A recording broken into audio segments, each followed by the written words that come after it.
Hello there, and welcome to Thinking Ahead, where we teach you how to pay for college, pay for life, and stay out of debt, and generally think ahead about your choices. My name is Ronaldo Gerard Stevens, and I will be your host today and for the many foreseeable days of the future. But let's get right into the contents of today's episode.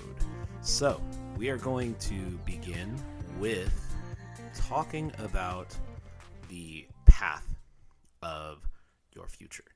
And with that, we have to discuss the ever-hanging question, is college right for me? Now, if you are a recent graduate, still in high school, have your GED, or even just looking for a trajectory, college may be one of your options that you're looking at, but I'm here to tell you that there are many, many other options available for you. Now, Albert Einstein, one of the greatest minds that we have known in this modern era, has said, anyone who has never made a mistake has never tried anything new. And I believe that that is true. When you are thinking about your future and when you're trying to make decisions towards your future, you should not let yourself making a mistake or getting stuck in something set you back or keep you from trying something else. Now, of course, he also said whoever does the same thing expecting different results is insane. However, we're trying to do something new. As for you right now, you are probably at a crossroads in your life. Whether you're trying to make a decision about going to school, whether you're trying to make a decision about what to do, what career you want, you are trying to decide where to go. And just like Bone Thugs-n-Harmony, I will see you at the crossroads. Yeah, it was a terrible joke, but I had to do it. All right, so we've all heard that the old adage that life is a game. And, I do think that that is true in some cases, but as we come up with better metaphors to represent how we look at life, I think it's better to see life as a platform. That PlayStation 5, that Xbox Series S, or, if you're Series C, I don't even know all the series for Xbox. I'm a PlayStation guy, so if you have your platform, you can choose your game. Again, life is a platform. You choose your game. So the important thing to think about is, what game do you want to play? So a lot of people out there, they like to be soldiers, they do Call of Duty. We have a lot of builders and imaginative people out there. They like to go with Minecraft. Watching out for the chicken jockey.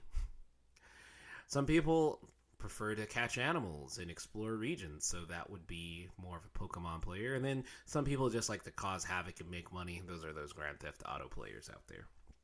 However, let's think of this from a career aspect.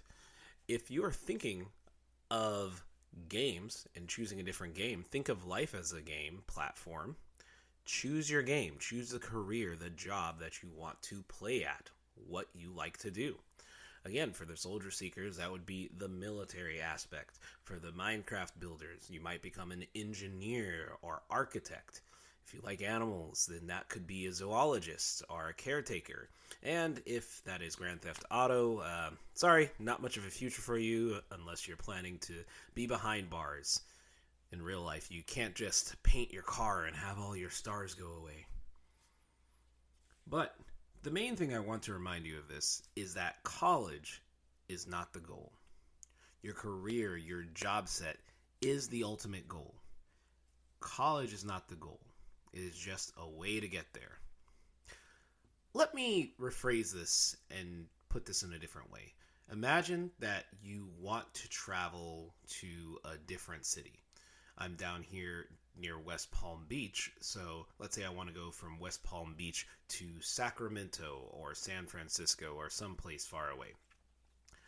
I would want to probably take a plane because that is the quickest way to get there. Mind you, it's not the only way to get there, but it is the quickest. So I would go to the airport, board my plane, and I would be in flight. Now, how many of you, once you're on your flight, would be like, well, that was my goal. I'm going to go ahead and get off now and stop heading towards the city. Because I got on the plane, so therefore it's done. Well, if you did decide to open that door and cabin pressure drop and, end up being on a poorly built plane that seems to be showing up now more lately, you would also end up on the floor or on the ground, much like Wile E. Coyote does whenever he misses the Roadrunner. What I'm trying to say here is, again, college is not the goal. Just like getting on the plane is not the goal. It's not the destination. You get on a plane to take you to the destination. It's just the method of getting there. And college is just the method of learning so that you can reach your goal.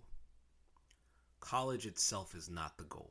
And that is very important to remember, because a lot of guidance counselors, unfortunately, treat college as the place where you will be and where everything will be solved for you.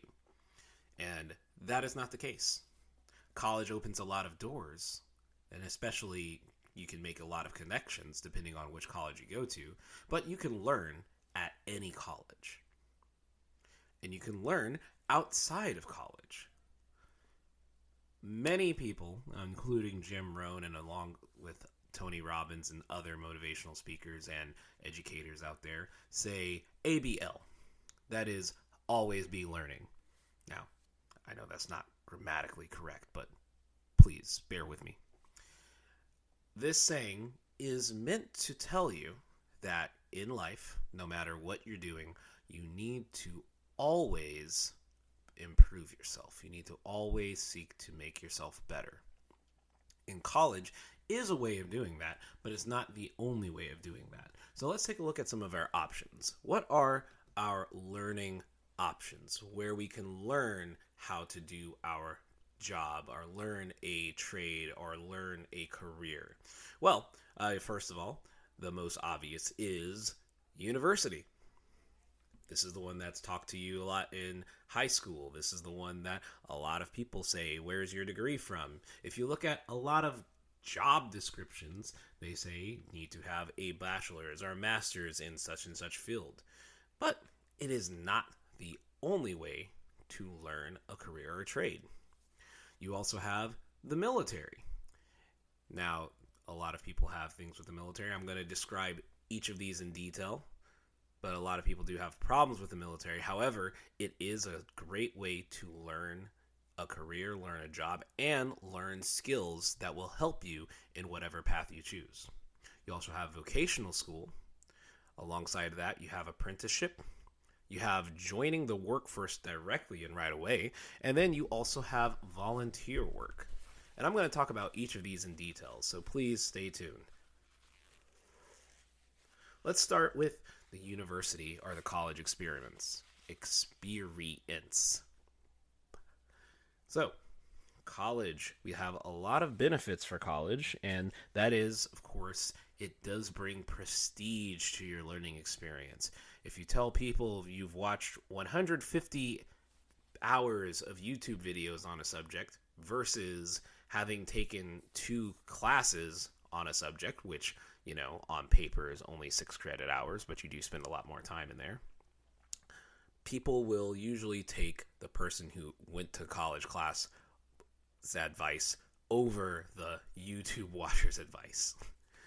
Now, prestige is one thing. Another thing is that college is great for textbook and academic learners. So if you are a type of person that excels at textbook learning, you excelled in high school, you were kind of that straight A, the teacher was only there to answer a few questions type of person, college is going to definitely fit more into your learning style.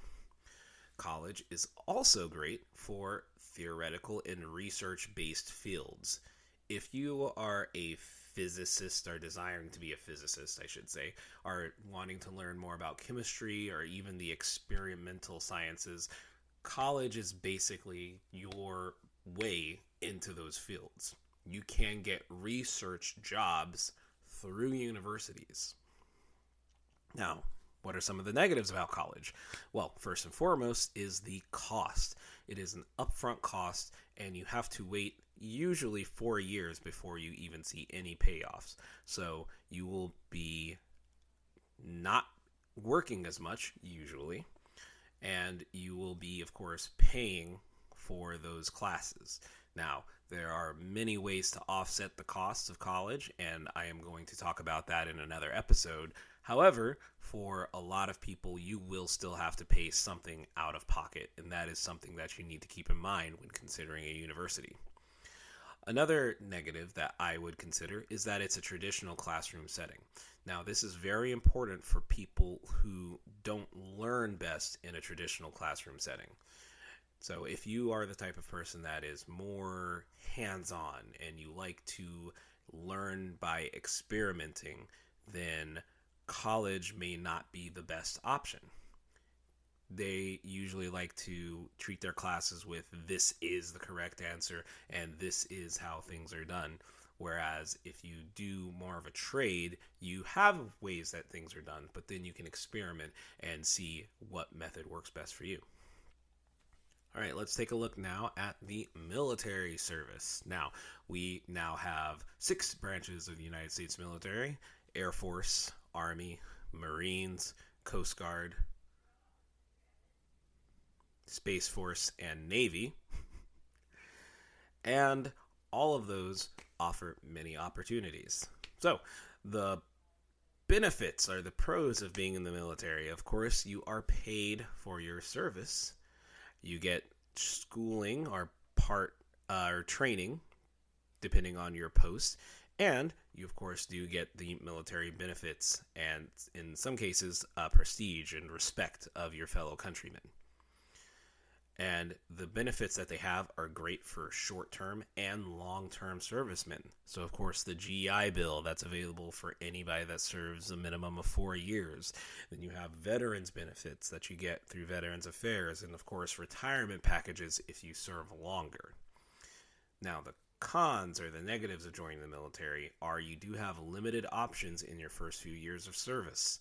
When you're enlisted, to put it lightly, you are what some people call a grunt, depending on what service you're in. So you are the gopher. Wherever they tell you to go, you have to go to that area. So you may join the military wanting to be a doctor, but you may not have that option available within those first few years. The other con, and this is, again, dependent upon your personality, is your life is not your own. If a war breaks out or if there's a situation in the world that requires the military's presence, you will be told to go there and you will not have a choice to back out. Next on the list is vocational school. And vocational school, sometimes called VOTEC, is basically a trade school. Now, the benefits of this are multifold, and I think one of the biggest ones is that it is affordable, hands-on education that gives you experience for trade jobs. These are your construction workers, these are your plumbers, electricians, HVAC, and these are things that affect our everyday lives that don't require 4 years of schooling to necessarily learn it, but are still very important. Another good benefit of the vocational school path is that it combines with, or it can be combined with, an extension of your current high school classes. So if you are currently in high school, you can usually balance a vocational school workload alongside your high school workload and still move towards graduation and training. The negatives or the cons of vocational school: you are responsible for finding a job. So it is not where you're learning on the job, you are learning about a job, but you are still responsible for finding that job and possibly finding out what certifications you need. And remember that not all certifications are offered at all locations. So some vocational schools may offer more classes in electricity and pipe work things that would be needed for that area, but you may not find, for example, auto mechanics at certain schools. Next on my list, we have apprenticeships. Now, apprenticeships are really, really good for people that need to be paid and need to learn the craft. So the best part about this is that you are paid while you work and you learn under an experienced craftsman. So the way it usually works with an apprenticeship, you have a crew of lower levels, then you have your mid-level people, and then you have your master craftsman, who is the person that's been there the longest. They're trying to share their knowledge, but they're doing it on the job. Again, another good thing is promotions are usually available as you take classes and as you learn. So you're opening up chances for higher pay and more options in the job as you are working. Some cons, negatives that come with apprenticeship is, depending on the program, you may have to take college level courses. I call this a con because it may have to be outside of your normal work hours. That means you're working a 9-to-5 job and going to college in the time that you have. I have had friends that were apprentices where they were basically doing 16-hour days a couple of days a week because they had to go to work, and then right after work they had to have 2-3-hour classes. So they were, between their classes, transportation, they were out of their home at least 18 hours of a day. And that is a pretty heavy schedule for a lot of us. And another downside to apprenticeships is that they are limited to certain fields, some of which are very competitive. Again, a lot of locations, electricians have a lot of apprenticeships. If you're working in construction, there are a lot of apprenticeships available, but it is a very competitive field because usually in the construction field, they are higher paying jobs and therefore people seek them. Next, we're going to look at joining the workforce in other ways. So, of course, the number one benefit of going directly into the workforce after graduation or after you get your GED is you get paid. Money in the bank. And for a lot of us that come from lower income housing, this is what we need right now. We're thinking of our future, we're planning for our future, but when it comes to your life and your family and the well-being of everybody around you, you can't live and work off of promises alone. You have to have that concrete payment in order to make your life work. And so that's why joining the workforce is such a big deal for many of us.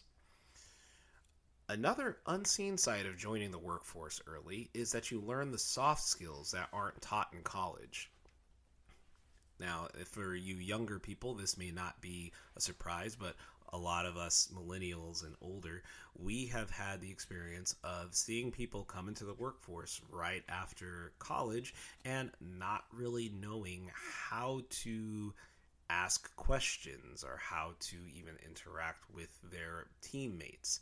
Because in college and in school, you really get to kind of choose who you're working with. You get to choose your friends, you get to choose sometimes where you sit and who you're going to work with. But in your real job, that's not always the case.